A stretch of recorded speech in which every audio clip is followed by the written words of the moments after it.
I'm workaholic. Yeah. Technology, texture, craftsmanship that make my jewelry look like an antique with innovative pioneer material and technique. The longer the journey is, the more you know the power of a strong horse. Women in jewelry are passionate and cultured, intelligent and creative, hardworking and imaginative. They are brilliant. We imagine the world of jewelry as a dreamy and opulent industry. The reality is different. It is a world that demands excellence in all areas. A world of hard work from artisans with very light hands to international groups that reign supreme. In this evolving sector, women had to forge their way, and they succeeded because they are brilliant. In this podcast, Brillante, I will take you not behind the scenes, but into the reality of the world of jewelry by interviewing women in the jewelry industry.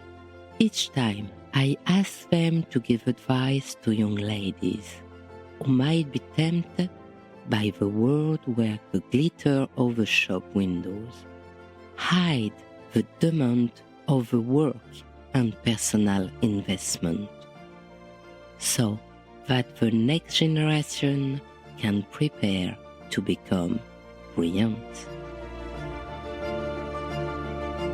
Today, I'm joined by a brilliant woman in jewelry, a creative artist famous internationally, Anna Hu. Hello, Anna. Hello, Anne. First question, what is your most precious jewelry memory? I would say my first most precious memory was creating the Monet necklace.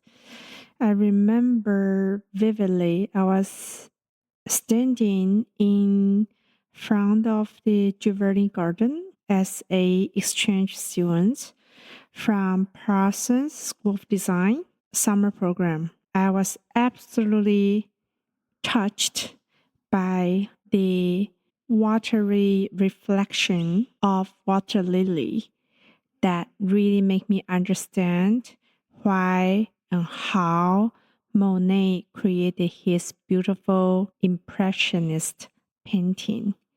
I would say it was my first enlightened memory and experience that I felt very devoted and driven to be a jewelry artist because of that specific memory. Can you describe the shape, please? The last design project that I'm currently still thinking while chatting with you is a special set of orange color diamond as a complete set with this amazing Musée green emerald as a earring, as a necklace, and as a ring. The shape of this set is actually quite classic.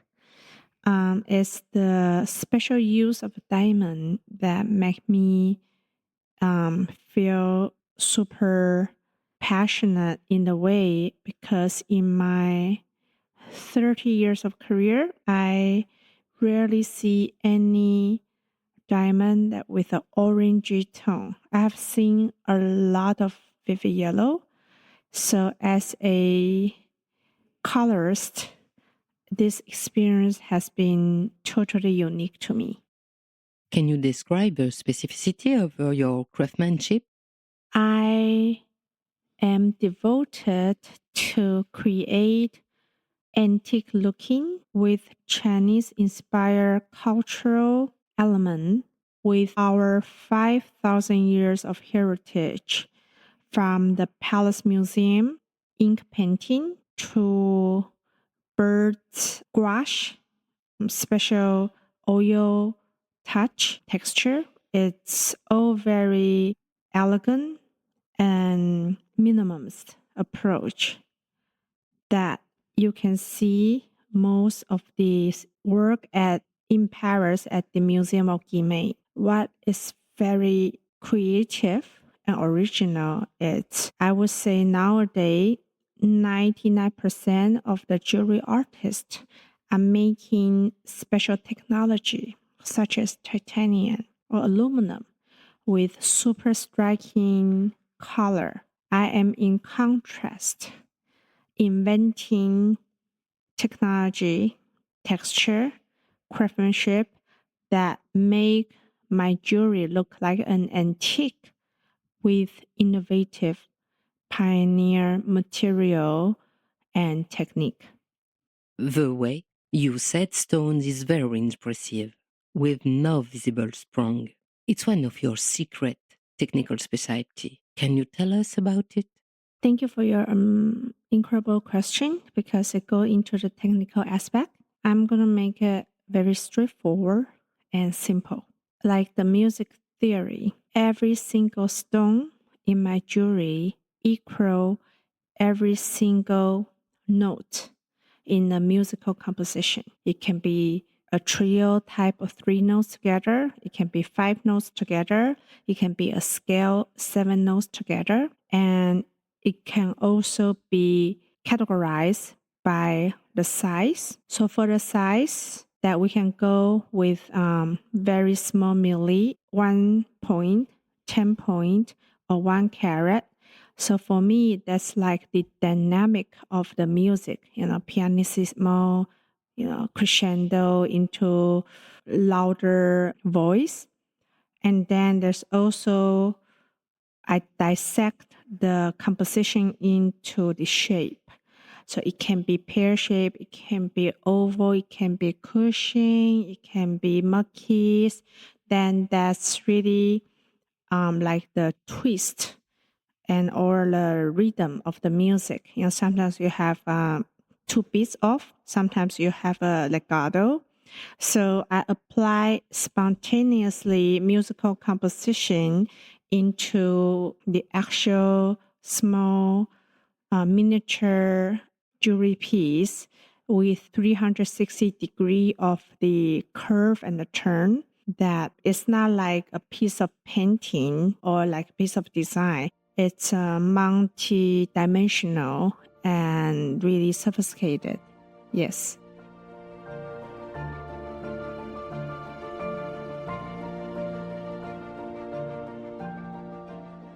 Another signature of yours is the representation of traditional Asian forms. How do you translate this with the French savoir-faire? The other incredible question. A lot of people, as far as I know, from the past or present, make literal interpretation. For example, a bird is a bird, a tiger is a tiger. This is a fundamental practice any jeweler need to do. So in the jewelry design or in jewelry art, I always divide into 2 dimensions.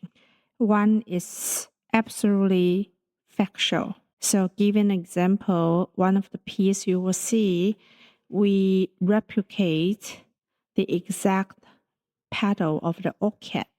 Then we apply watercolor gouache technique on top of a white matte titanium to create a specific delicate look.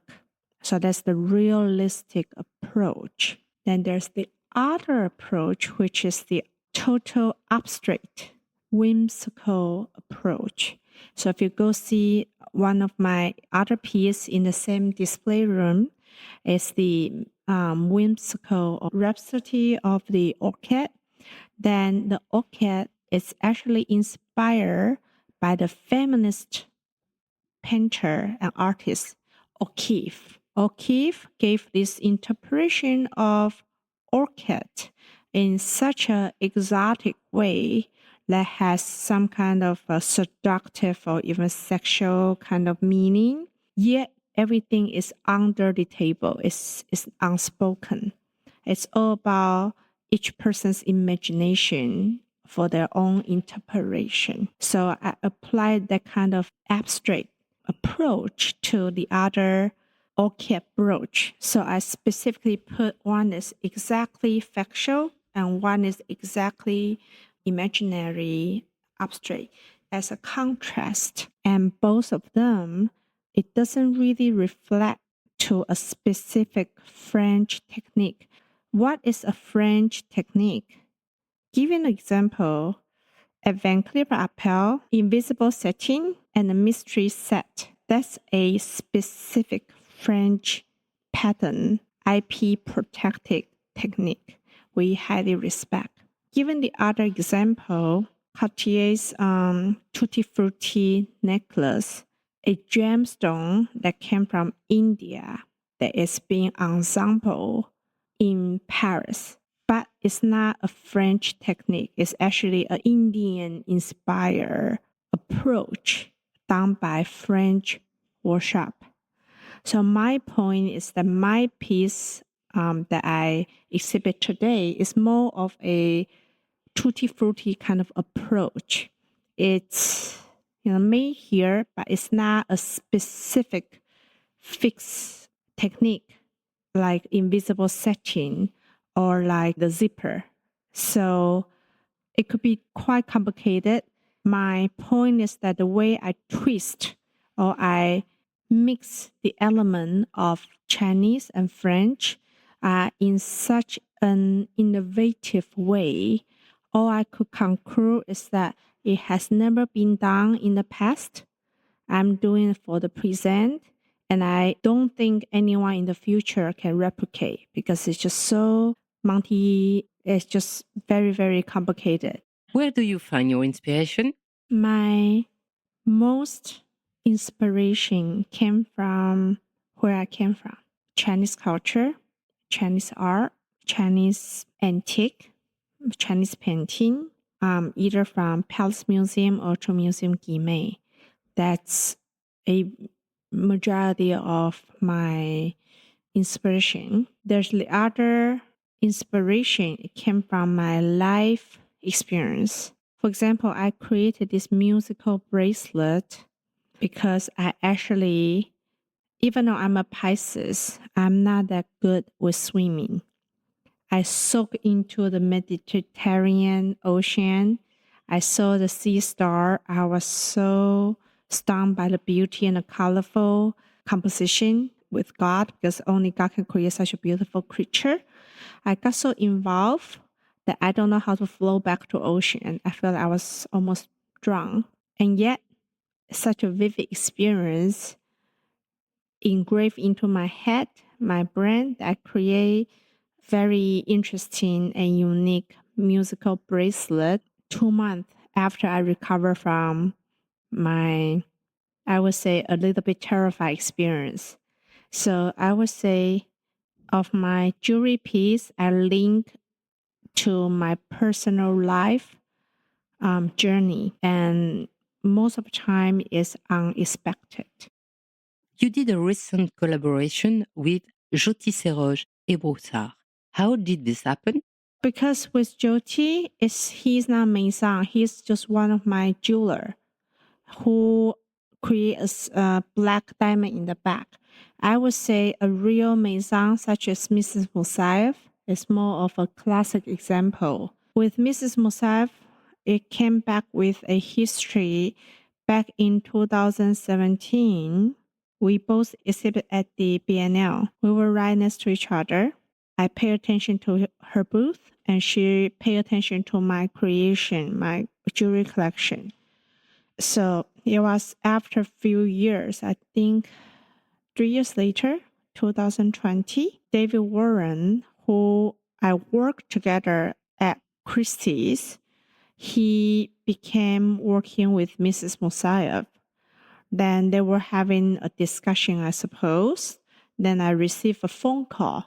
So I literally just say, great. I would love to see this amazing mentor. I mean, she's such a rare, legendary female icon in the jewelry world that I highly respect. So I show up at her Bond Street shop. I sit down less than literally 30 seconds, and she opened her conversation on like, let's do something together. I like your jewelry. So that's how it started. Do you have any plans for upcoming collaboration? This is the other wonderful question. I would say having cooperation is like dating. It's organic. We don't set up anything. We don't go online check-in. If I receive invitation, and also I am more of a I kind of person rather than E in a personality test. In fact, I'm extremely shy.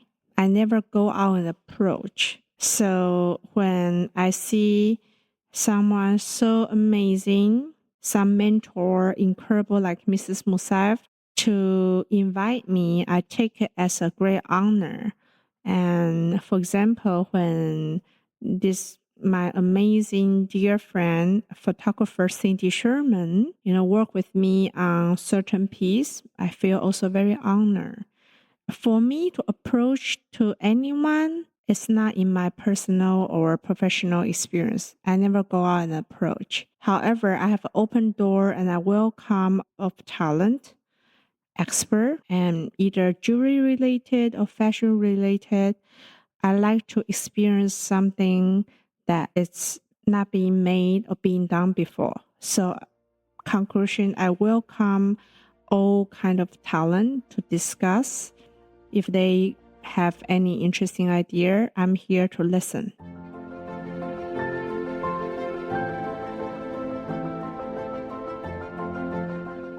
You worked with students from the Haute Ecole de Joaillerie. How did the project start? Could you tell me about the experience? This is my favorite question that you ask.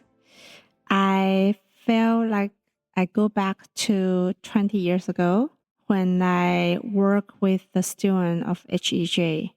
The whole concept I had for a long time because I felt that France, Paris is the most rich culture and city for high jewelry.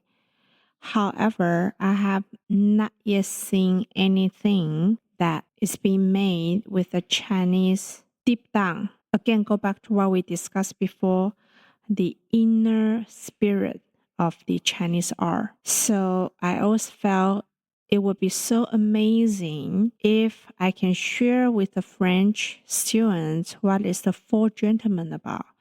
Because orchid, bamboo, chrysanthemum, and plume, it simplifies four completely different noble personalities. For example, bamboo means someone is so straight, absolutely honest, no matter what happened. They keep themselves as, stiff and upward to the sky like a bamboo. Means that they don't give up. So it's not like because you see a bamboo that you think of a chopstick. No, it's much deeper than that. With plume, flower, it means the more cold and more severe weather, it makes the flower more outstanding and strong, even though it's such a tiny little cute flowers. And one of the amazing example I found from the French student is that they notice the plume stick, the 树枝, the stem. It can look like a tiger skin, which is very absolutely incredible because there's a Chinese artist actually only paint the tiger skin structure of the plume stick. So I was very impressed to see their careful observation. Then there's the other students. I was super impressed. they did this presentation about orchid. So and so in depth that I learned from the students' research.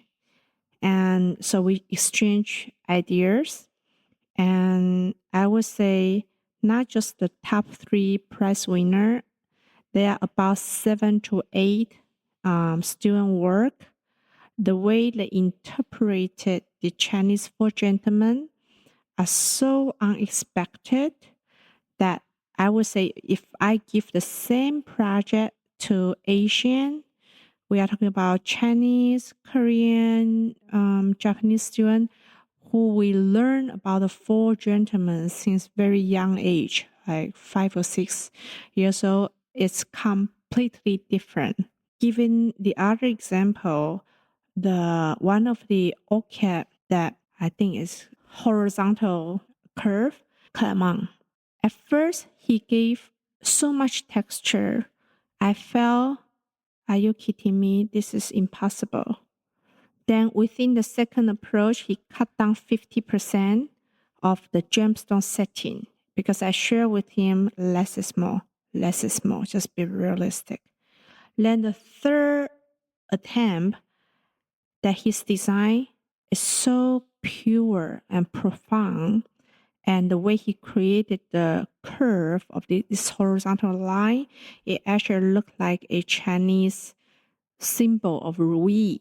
Ruyi is a imperial court auspicious artifact. So when I share with him, he said, oh, so the chemistry that is being created between a 100% French trained student learning and looking at the Guimet furniture, painting, porcelain, and the outcome, it's completely out of my expectation.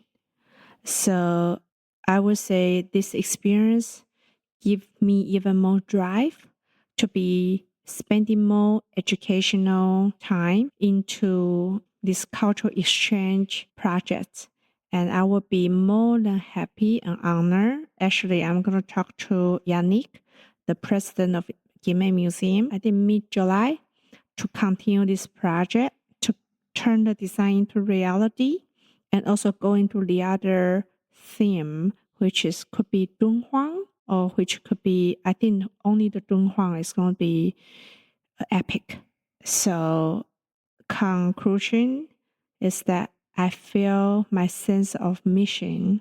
It's almost like a religion to me to be involved in this sector to create the most organically combined jewelry art between the two most amazing culture.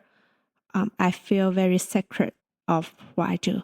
I know that education is important for you, and you've published some books to share your knowledge. Could you tell us about it? Yes, I make an oath in respect to Beethoven to put together 10 Symphony of Jewels. The original concept was because I think if anyone out of suffering, not able to hear anything, not able to even walk straight, they can still compose ode to joy. That it means that such an artist, such a musician has this internal pure spirit. That's what I wanted to do when I created my own name brand. And actually, I was rethinking the same thing when I come to Paris. I would say permanently with a home right here in Plaza Vendôme.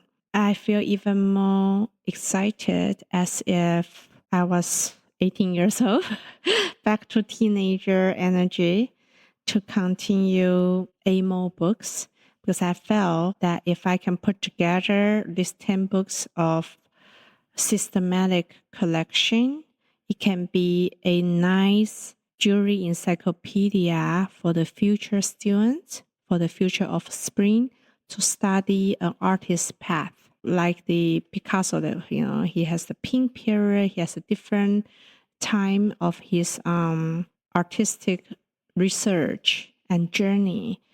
I felt very positive and excited in the next 2 years, it will be 2027 will be my 20th anniversary. I think there will be a time I will publish my Opus 3. Please make a note. And after that, hopefully I can have such a good health, strong mind like Mrs. Moussaieff, who is so amazing, who's going to be in her 90s. I cannot reveal her exact age because I promised her. If I can be like that, then I think I can create 10 books on time. It's a long mission. It's a very famous idiom. The longer the journey is, the more you know the power of a strong horse. You describe yourself as shy, but you launched your brand in 2007. Your jewelry is exhibited at the Museum of Decorative Art in Paris and TEFAF Maastricht. You have received several awards and you are known worldwide. I think you can be proud of yourself, right? I felt satisfied as an artist. I felt always very hungry that I want to learn more like a sponge, to absorb the world, to be immersed with the life experience. So I think what is most special about my personality is every day I wake up, I forget about everything I have done. I started as if I'm day one.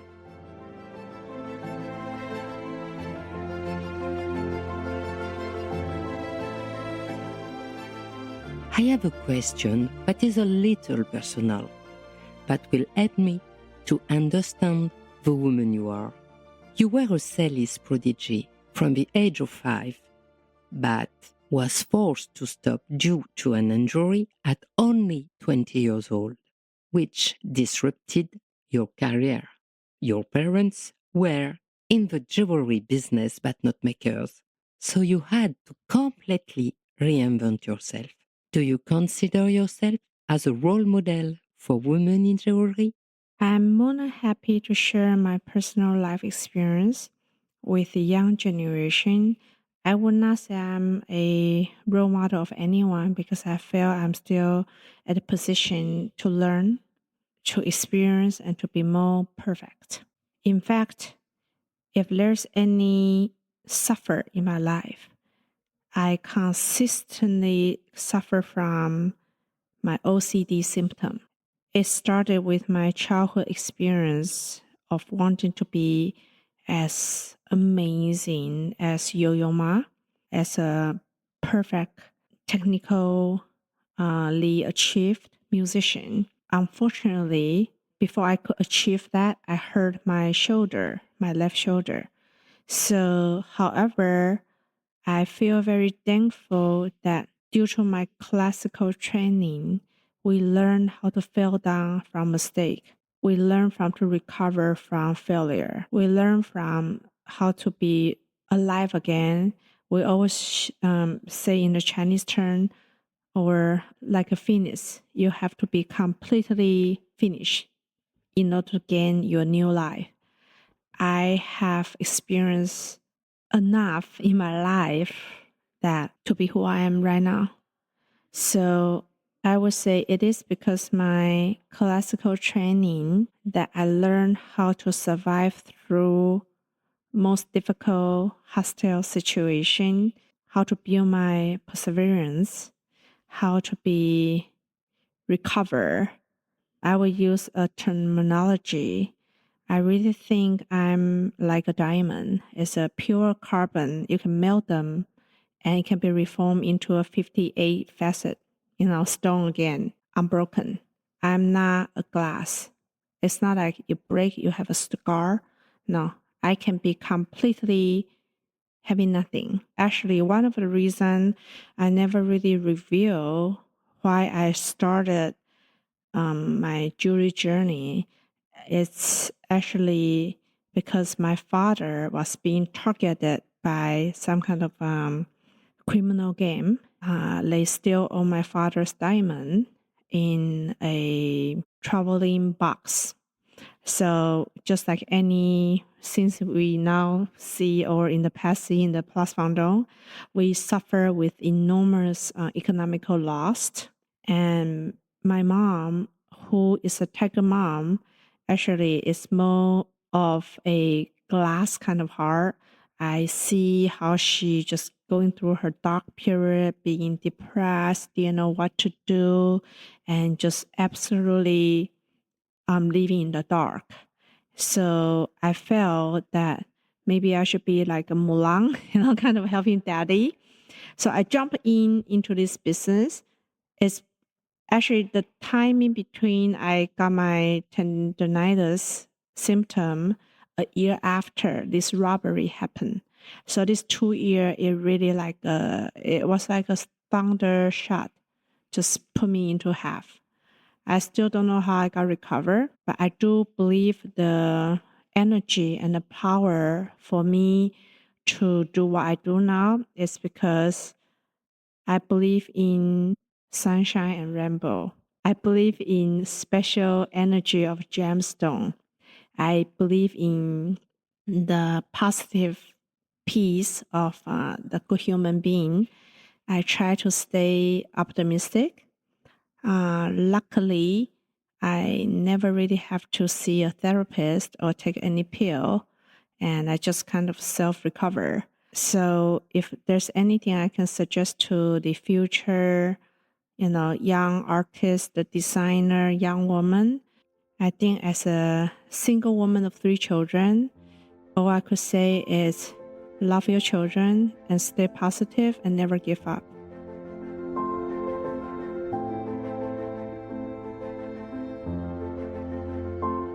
After your career pivot, you accomplished 5 diplomas in 7 years. What was the most rewarding and the most challenging during this journey? Yeah, I am a nerd. I have 6 degrees so far. I'm pursuing my 7th degree, which is called OPM, which is the Owner and President Program from HBS, Harvard Business School. It's a credit degree for super challenging business leader, either build their own company as an entrepreneur or having a huge generation family business.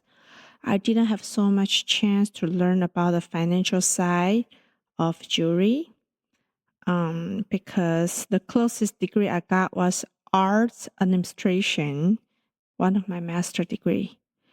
The reason I'm going for the number 7 degree because I want to learn about the financial and the investment and the asset management aspect of jewelry. What is so amazing about jewelry is a beautiful piece of art, yet often, especially from my connoisseur collector, they are heirlooms. They, commission the design from me. They plan to give their children plan to give their children.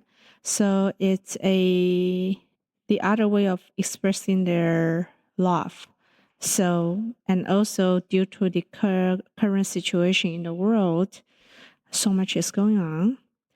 What is so amazing about gemstone is that there's a certain stable investment value that need expert like all of us to guard, to protect, and to create. I think after my number 7 degree, I can finally say I learned everything I need to learn to be a qualified jewelry artist. The easiest thing is the talent that God gave it to me, which is the eye that can memorize all the color I see. Photo memory, my visual memory. It really helped to do my business and my creation because I can see 10 kind of red in the past 10 months and I can still remember exactly the difference.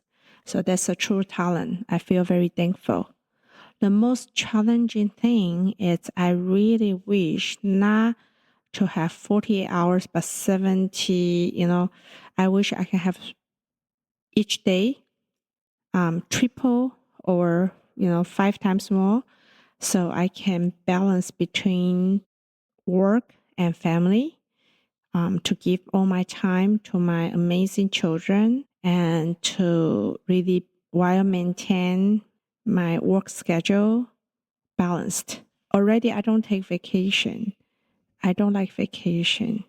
I actually get anxiety attacked when, on the Saturday and Sunday because I cannot call anyone. Actually, I do call. I'm still trying to work on that. So the hardest part is to not think about work because I get all my work done before I go to bed. I dream about work. And when I wake up, I get all my work done before I go to work. So work, work, work. I'm workaholic. Yeah.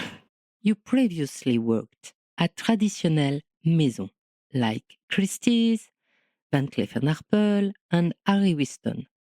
What did you learn from these experiences? Okay, we can start with Christie's. It was so amazing that I went directly into the antique jewelry department. So, I studied how to look at the hallmark, how to look at the antique jewelry, how, a tiara can be wear as a necklace, the mechanism and the touch of the black silver to pure platinum, different metal touch, all the technical thing. And at the Van Cleef, I was very fortunate to be able to work between stone design, manufacturing, and to really walk through the whole process, like giving a birth. So that's where I learned really the true essence of auxiliary production. In Harry Winston, I was very fortunate to learn and see all these amazing rare gemstones. I started at the stone buying, and then later on I built the jewelry collection for the Far East store. So I learned professionally from bijou collection to entry high jewelry to one-of-a-kind piece in a very systematic way. So I cannot be more thankful I have, really learned everything in the technical and the creative part. I have never seen any marketing or sales department, so that's not for me. I'm more of a creator. So for a personality as a typical I person, I enjoy every step, every stage, and every minute of the work I had in this 3 company. And I'm also proud to share I was the hardest working person there. And I really outperformed the good personality of Chinese. We just work.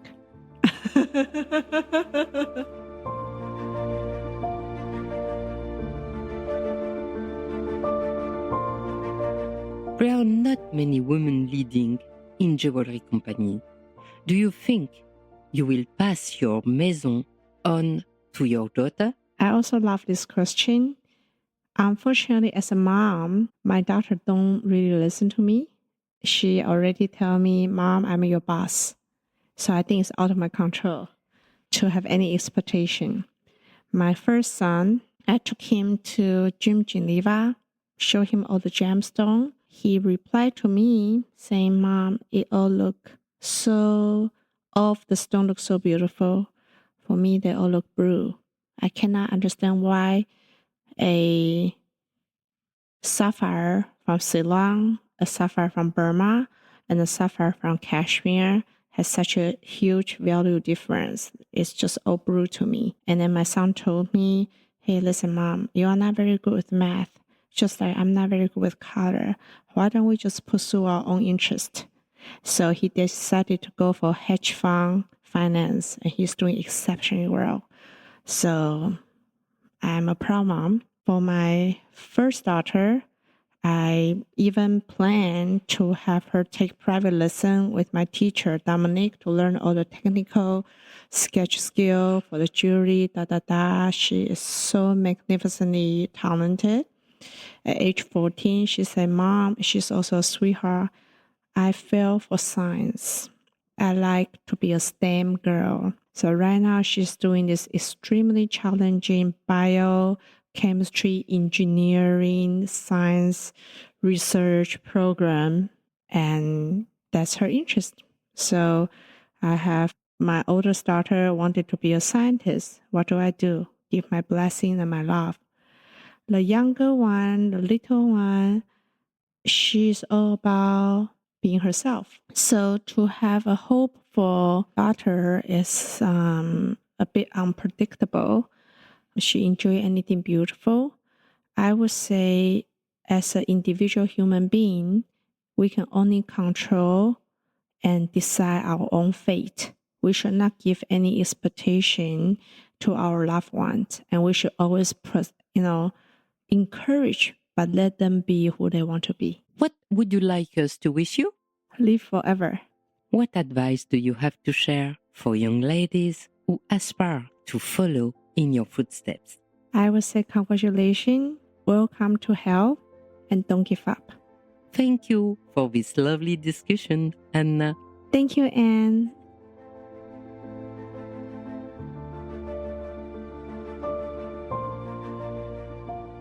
Thank you for listening to Brillante. I'm Anne Desmarais de Jotan, and I give a voice to jewelry every Sunday. And if you want to give a voice to your jewelry and brand, I would be delighted to help you create your own dedicated podcast or welcome you as a partner in my native podcast. I would appreciate your support. If you enjoy the podcast, please encourage me with a like, a rating or comment on Spotify and Apple Podcasts. And please share it on your social media. See you next month on the Brillante podcast. And in the meantime of the Le Bijou comme un bisou podcast, alternating with Il était une fois le bijou podcast. Stay brillante.